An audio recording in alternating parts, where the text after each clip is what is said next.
Hey, what's going on, guys? I'm Brian, and today we are going to take a look at an awesome parts list for a $700 gaming PC. This PC will give you enough power to absolutely murder 1080p gaming on high at well over 60 FPS in most games. It will also be viable for some entry-level 1440p gaming as well if you want to dabble in that. Now, on this channel, we mostly spend our time on PC builds as well as tech reviews. So if you're new here, make sure that you hit that subscribe button so you don't miss out on our future content. Also, feel free to check out the description box below for any related links I might be talking about today in this video. Okay, so this video is not meant to show you guys how to build a PC. If you are interested in that, I will be putting together a build for you guys in the near future. But before I do that, I want your input on which build you guys would like to see. So check out the poll in the description box below and vote on your favorite one. That video will consist of the actual assembly of the system itself, how to assemble it, the installation of Windows and drivers and stuff like that, as well as benchmarking the system. So it'll be a completely full guide for how to put together that system. Last note on that as well, please also let me know in the comments which games you would like to see benchmarked on that system. I obviously can't do everything, but if I see a bunch of people ask for specific games, I will make sure that those are in my benchmark lineup. I already have a couple games lined up for that video and that build, but again, I want to get your guys' opinion, see what you guys want to see when it comes to benchmarks. So a few things before we get started into the actual build. I have not chosen, or I've chosen not to include tax or shipping because those will vary from place to place. So truly this build isn't just $700, it's $700 plus tax and shipping. Also keep in mind that pricing does change pretty frequently. So if you're looking at this build and the prices have gone up, let me know in the comments below and I'll do my best to give you guys some recommendations for like alternative parts. Lastly, the parts will be in the description box below. I do suggest you guys watch this entire video because I will be talking about some very important details for each component. But if you don't want to watch this entire video, that's why I put it in the description box below so you guys can skip the video and go watch it. Anyways, starting with the CPU, I've again chosen the refreshed Ryzen 5 1600AF processor. This is a 6-core, 12-thread processor that you can get for $85. I mean, it's 85 bucks. It's an incredible value, and I've honestly been recommending it to anyone that doesn't have a budget over $1,000. You have a $1,000 budget or less, you should be getting this chip. It's just the best chip you can get the most power for that chip. You get great performance, and you get it's so cheap, and then you can obviously take the money you save by getting that chip and putting it into other high quality components and a better, higher powered graphics card. This chip is also, keep in mind, still being only sold on Amazon, so be sure to check out my description box. I have a link to it in the description box.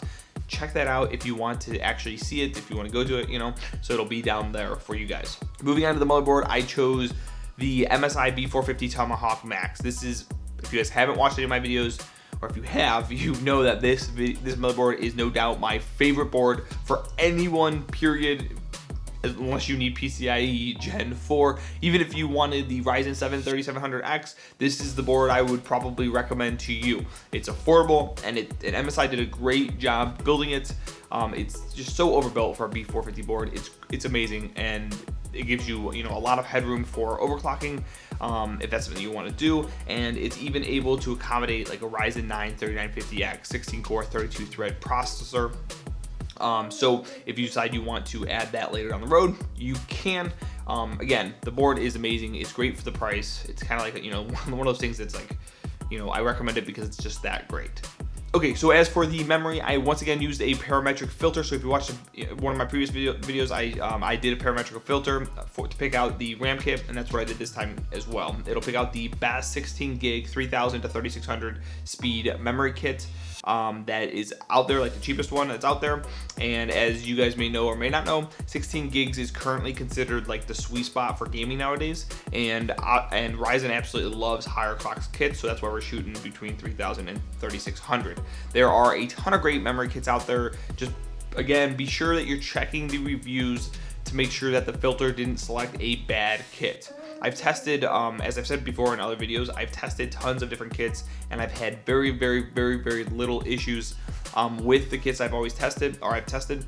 And so, you know, I'm really comfortable using the filter to select the kits for you guys. Moving on to the storage solution, I went with 2 different drives. One will be for your boot drive, and the second one's gonna be for your games and all your good stuff, like your personal stuff, your videos, photos, documents, that kind of stuff.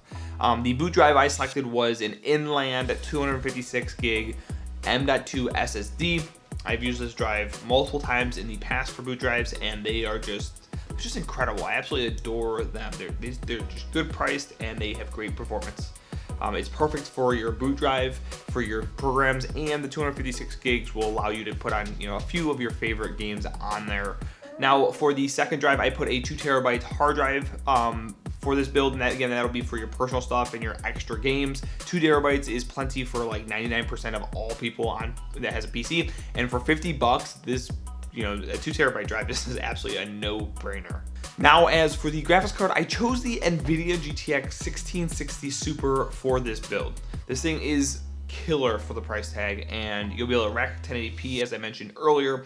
And if you want to venture into this 1440p, you'll be able to do some solid 1440p gaming as well. This card should give you well over 60 FPS in most games using their max preset in 1080p. And if streaming is something that you want to do, or you're considering it, this card also utilizes that NVIDIA's like 6th generation NVENC encoder, the Turing NVENC encoder. And you know, if you're familiar with like all this stuff, it's absolutely incredible and is a game changer in the world of streaming. It makes a massive difference when you're using that NVENC encoder. Moving on to the case, I chose the vontech P300. This case has been my favorite budget case for like many moons now, and it gives you a ton of options for expansion. It's small, it's compact, it's awesome, you know, in general. I don't really know what else you can ask for when it comes to a budget case. It'll give you decent airflow, nothing amazing, but it'll give you good airflow, and it has a solid price. One note on this is that the P300A was just announced at CES earlier this month. It's supposed to be released this month in January, and so if you're able to wait a few weeks for like the vendors to get the actual case, that's actually the one I would recommend you guys go out and grab. It has this like really nice mesh front panel on it, so that should, you know, help a little bit with the airflow on the case. Okay, so for the power supply, I chose the CXM 550 watt 80 plus bronze unit from Corsair. It's the same unit I chose for the $500 budget PC that I did a couple weeks ago, a video I did a couple weeks ago. It's semi-modular, so it will help cable management, or help make cable management much easier, and it has plenty of power to allow for like expansion later down the road if you chose, or if you so choose to. It's a high quality unit that I've used, you know, again, numerous times, and I've had no issues with it, and I recommend it to tons of people all the time already. It's a great price right now, that's why I'm recommending it. Keep in mind that power supplies are typically really expensive. They've been really expensive as of lately. So if you see this on a good price, I think right now it's like $45 after rebate, like jump on it. It's a great price. You should just jump on it. I mean, really, you can't really wait when it comes to this. If you're slowly gathering parts, I would recommend grabbing this unit while it's cheap if you can, just because, again, I don't know if power supply prices are going to shoot back up, or if they're going to go down, or what's going to go on. Just better safe than sorry, and just grab what you need. And also, don't forget to do the rebate if you get this one. I know it's annoying, but it's well worth saving the little bit of extra money that you will get for it. You know, so do the rebate. And so a really quick recap of this entire build, you know, it's gonna be a great build for anybody who, you know, kind of wants to play 1080p, 100, FPS plus. You're gonna be looking at a lot of games. This is gonna be able to push out like over 100 FPS.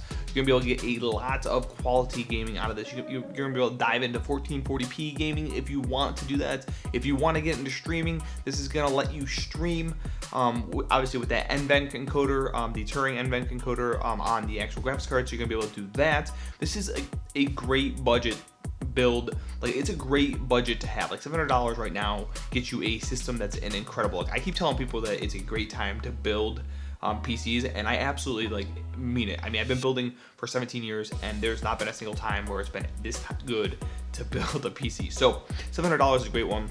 You can get a lot of bang for buck. Anyways, if you guys found this video helpful, please give me a thumbs up. If you hated it, you know, that's fine. You can hate my content. Everybody can, you know, they're allowed to have their own opinion. But give me a thumbs down. Let me know why you hated it in the comments below. I think that's really important to me so that I can help fix it for the next video. Also, check out my latest video. It should be popping up like right here. I'm gonna make it pop up like right here. Magic. And don't you dare forget to subscribe for more tech content just like this. I'll be releasing new videos every single week. Hopefully we'll get to a point where we will be releasing 2, but we'll see what happens in 2020. If you have any questions at all, let me know. Thanks for watching, guys, and I'll see you later.